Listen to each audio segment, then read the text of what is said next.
Now this Monday, a look at what stories are making the headlines with the very latest ITV Lunchtime news.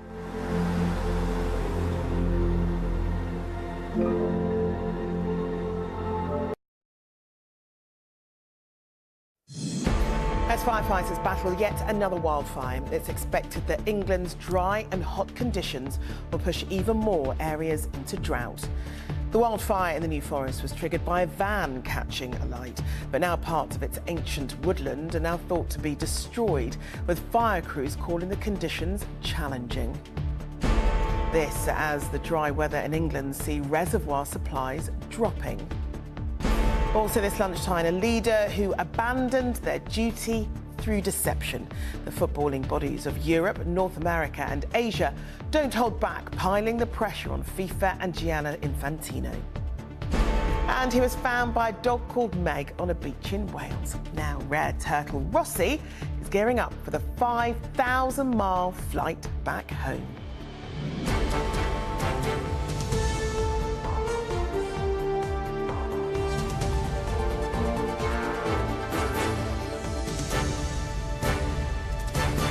This is the ITV Lunchtime News with Charlene White.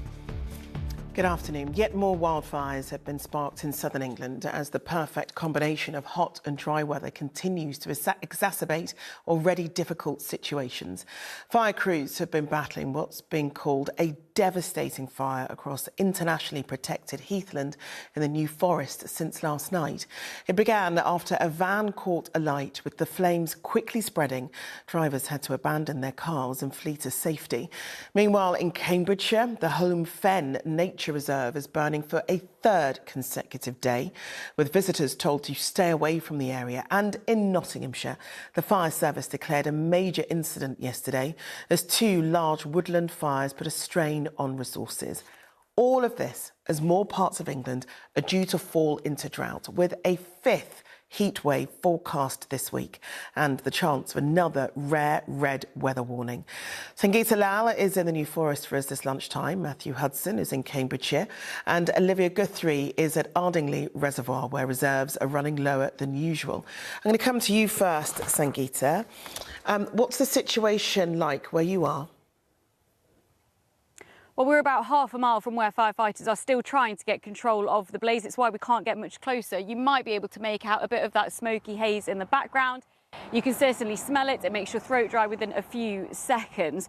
Now, they have managed to calm the situation down here quite a lot. We'll show you what it looked like here yesterday. It's after a van caught fire on the A31, which spread to the central reservation and then onto this national park. Now, much of the A31 has been closed. Motorists are being told to avoid the area. Today, emergency teams have scaled back their response, but this is still a complex fire. The A31 cut straight through this protected heathland, and the New Forest National Park authorities have said this is devastating because of how ecologically important this is. Here they have the highest concentration of lowland heathland in Western Europe. It is internationally protected, but there was nothing that could defend it from this prolonged drought and successive heat waves. Now, the Met Office has forecast temperatures to rise here to about 33, 34 degrees later this week, and that is a problem because this landscape is made up of dense, dry plants like heather and gorse. They catch fire easily, making this very complex for emergency services. Sangeeta, thanks very much. We're going to go to Cambridgeshire now, where it's day 3 of the fire at Home Fen Nature Reserve. Matthew Hudson is there, and Matthew, teams have been working through the night, but it's still not under control, is it? Indeed, you can see behind me the long line of appliances. We've counted crews from at least 4 counties, including Cambridgeshire, and they have been working round the clock for 3 days now, fighting this fire. One of the issues that they are facing is that under the surface is peat, and they were called here towards the end of July to fight a similar fire, and it's thought that fire was never fully extinguished, that it was smouldering underground for several days and then reignited, potentially because the winds became stronger. Now, the crews are using, I am told, amongst their tools, 2 high-pressure hoses, which are capable of firing up to 14,000 litres of water every minute. But a complicating factor is that the nature reserve is right next to the busy main line between Peterborough and King's Cross, and there is a travel crossing between here and where the fire is. This is also an environmental catastrophe for this part of England because the peat soil has been here for up to 10,000 years. This is a popular spot, particular with hikers and with dog walkers. But of course, once the peat is burned, it is gone and it cannot be replaced. OK, Matthew, thanks very much. Well, the continued hot and dry weather has plunged half of England and all of Wales into drought. More regions could be declared later. Well, Olivia Guthrie is at Ardingly Reservoir in West Sussex for us, and the water levels there are getting increasingly low, aren't they, Olivia?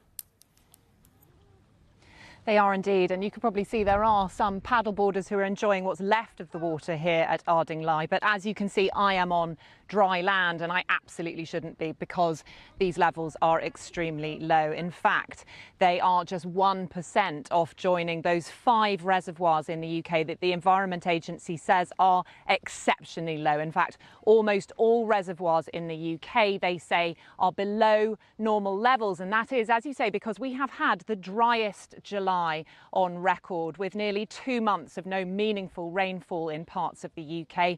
And we are about to experience a 5th heat wave, with temperatures expected to reach 36 degrees on Thursday. The National Drought Group are meeting, those government officials with water bosses and farmers, to discuss whether to extend the drought area. As you say, half of England and all of Wales are currently in that area, with 25 million people currently having restrictions on their water use.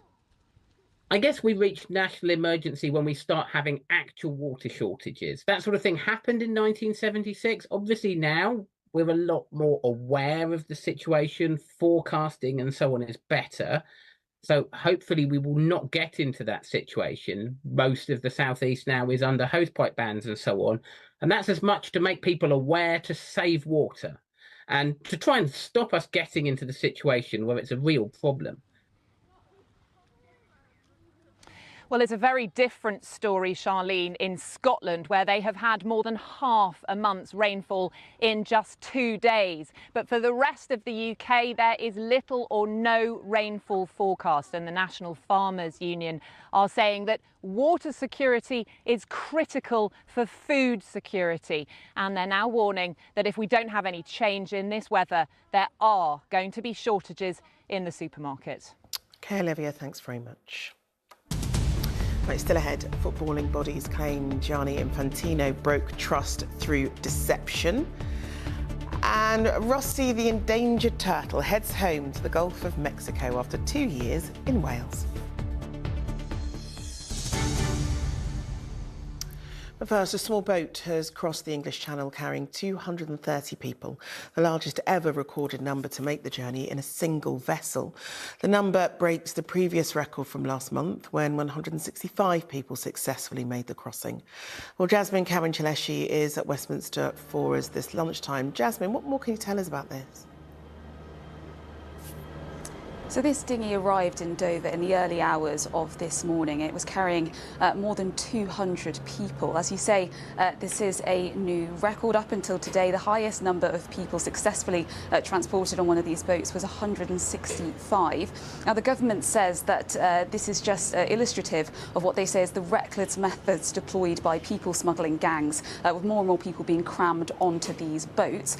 But they say overall that the number of people making this journey is falling. In a statement, they've said, we're making progress with the number of small boat crossings down this year and the lowest number recorded for the month of July since 2020. But we must go further, which is why we have signed a payment by results deal with the French to put 40% more boots on the ground on French beaches.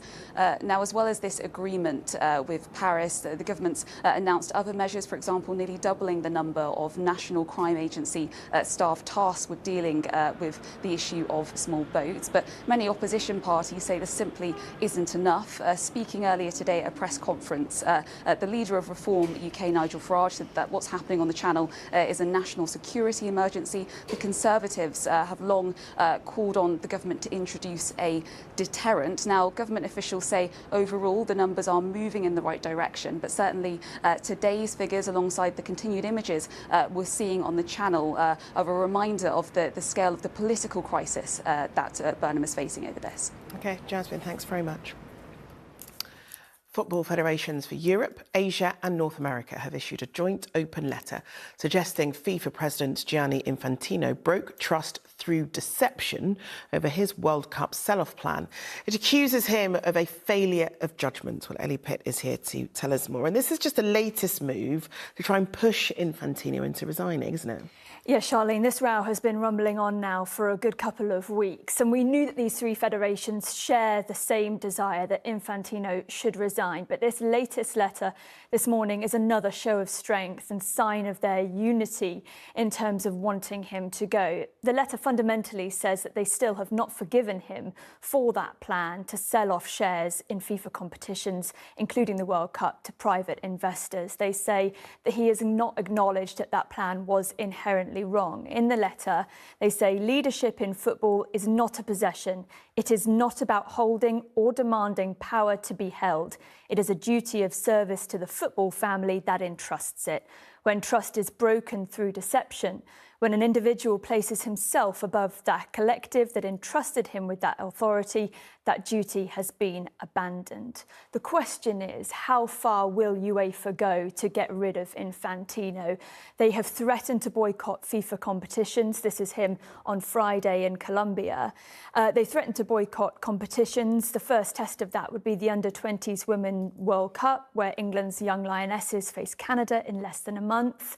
We're not sure whether they'll go ahead with that, but they have told ITV News, this is UEFA, that the three confederations have started preliminary discussions about the organisation of new competitions. That breakaway competitions would be a huge step for them to take, and is really putting the pressure on Infantino. He's not responded directly yet, but FIFA have said over the weekend there is a concerted and ongoing effort to undermine FIFA and its president. Right now, it feels and is being widely said that the world of football is in a civil war, and it's hard to see how it gets out of that with Infantino still in charge. OK, Ellie, thanks very much. One of the world's most wanted men has spent the night in jail in Ireland. Daniel Kinahan, an alleged major organised crime boss, was extradited from Dubai yesterday after being arrested there earlier this year. Well, Stuart Robson is at the maximum security Portlaoise prison. Stuart, a world away from what Kinahan would be used to.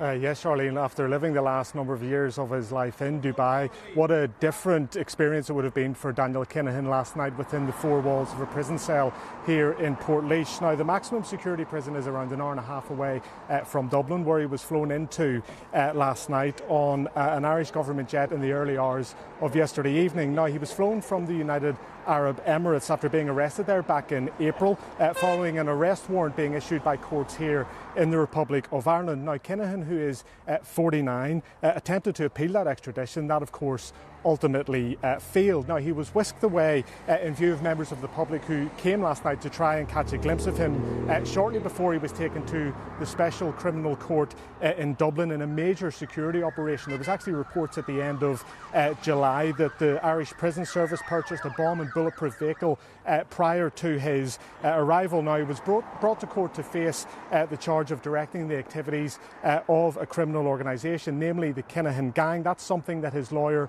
previously denied. Now, the Kinahans have been previously accused of being involved in global drug trafficking, as well as being involved in a number of violent feuds. Now, last night in court he appeared briefly with no legal representation, and was told that if he wanted to seek bail he would have to do so through the High Court. And in response he told judges, "I understand, but I think I know we won't be getting bail." He'll appear in court once again via video link from this prison or in person on the 5th of October.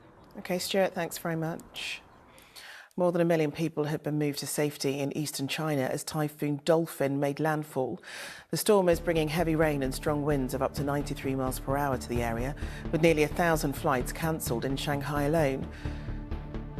Global sea surface temperatures were hotter last month than in any July on record. Data from Copernicus Climate Change Service found average temperatures across the extrapolar oceans reached 20.96 degrees, partially fueled by El Nino conditions in the Pacific. A record number of people now rely on 0 hours contracts for their full-time salary. Figures shared exclusively with ITV News show there are currently 1.24 million people employed on 0 hours arrangements, up by 207,000 since Labour took power in July 2024, with a promise to ban exploitative contracts. Lewis Dennison has been investigating. We'll ban 0 hour contracts. A ban on 0 hour contracts. This was a long-standing pledge of the Labour Party, until plans to ban all 0 hours contracts became a pledge to only outlaw what they call exploitative 0 hours contracts. Exploitative 0 hour contracts scrapped. But with Labour now in government, 0 hours contracts have risen to a record high, and the new Prime Minister is being urged by businesses to water down the plans further. English literature student April is hoping he doesn't. You do it so you can work around your university life. People say that 0 hour contracts are good for students because it helps them work around their studies. For me, for someone who has the minimum maintenance loan, it's quite difficult to get by if I don't have this extra work that I'm currently doing. It is quite stressful not knowing how much I'm going to be earning a week. It's different every week. I could be earning £150 a week, I could be earning £60 a week, and it's quite stressful to manage around schoolwork and everything else, like social life. A consultation on how to crack down on 0 hours contracts is ongoing ahead of any changes early next year. Under the current plan, workers will get the right to a contract based on hours they work over a 12-week reference period. Businesses will be required to give reasonable notice for shifts and working times, and workers will be entitled to compensation if shifts are cut or cancelled at short notice. But the hospitality industry says these changes could be devastating. There's risk now for businesses. Seasonal businesses like hospitality have peaks, and we take on extra staff to cover those peaks, and that works for both of us. And for the government trying to reduce that million young people who are out of work, what effect would this have? This will do exactly the opposite. And this is what I'm saying. It's not being considered by people that understand business. The government insists it's committed to cracking down on 0 hours contracts, but hospitality businesses are hoping Prime Minister Burnham doesn't turn off the tap to flexible working. Lewis Dennison, ITV News. A Ferrari worth £3.7 million has been seized during a police crackdown on antisocial and dangerous driving. Owners of supercars, including Lamborghinis, Aston Martins and McLarens, were targeted by police in West London over the weekend. One lucky officer got the once-in-a-lifetime chance to drive a rare Ferrari Monza SP2 to the Met Pound and caused a stir online doing so, as Sabah Chowdhury reports. It's not every day you see a police officer behind the wheel of a Ferrari, especially one worth up to £4 million. This Monza SP2, one of 499 ever made, was in the UK just a day before it was seized this weekend.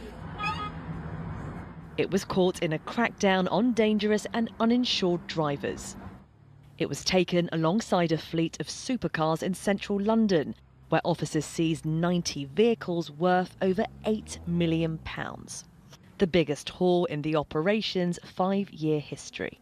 15 of the cars were retrieved under new police powers, meaning warnings are no longer needed to seize vehicles involved in antisocial behaviour.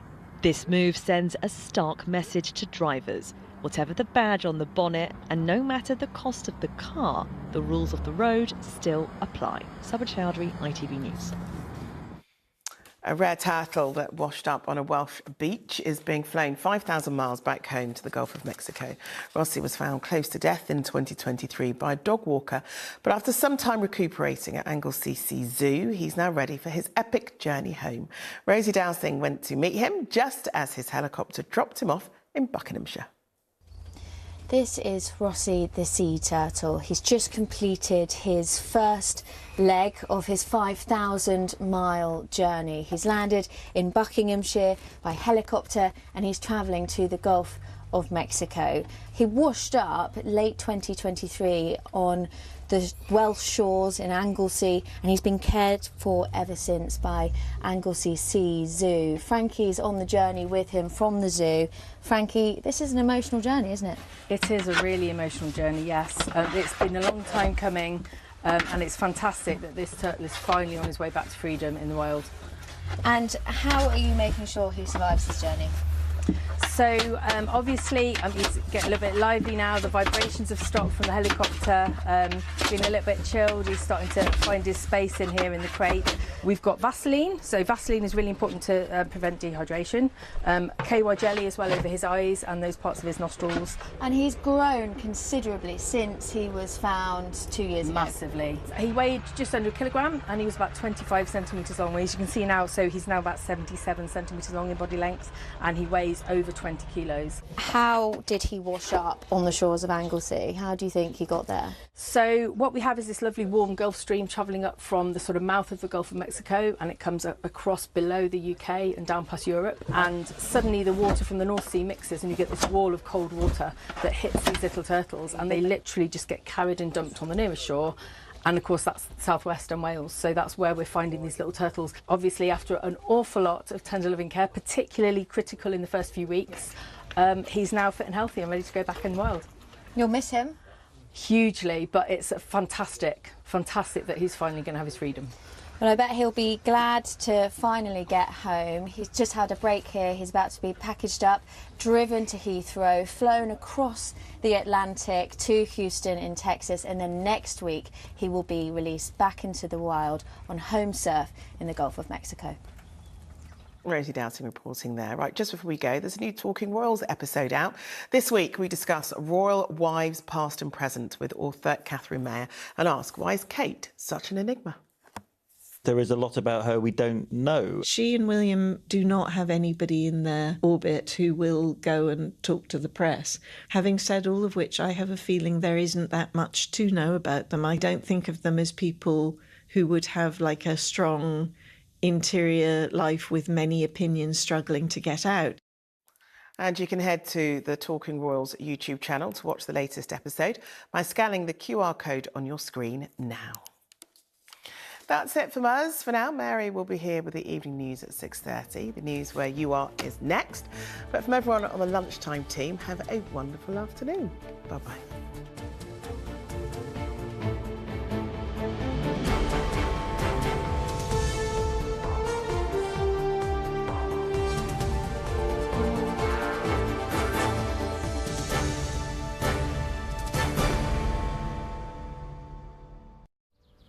Everywhere will be lovely and warm today. You might even be tempted to go for a dip. Heinz Seriously Good Mayonnaise sponsors ITV National Weather. Hello there. So more hotter weather is on the way. For today though, we've had a cold front that's been sinking its way southwards. It's not feeling quite so hot as what it was on Sunday. We've got a bit of cloud around at times across the north, so we might just see the odd shower here. But for most of us today, it's largely dry, bright or sunny intervals, and a top temperature this time up to around 28 degrees. And it's a similar setup as we go through this evening and tonight. A bit of cloud across more northern parts, clearest across the south, and with those lighter winds there will be a few pockets of mist in places too. So tomorrow morning that mist will burn away, and for most of us it's a nice bright start to Tuesday.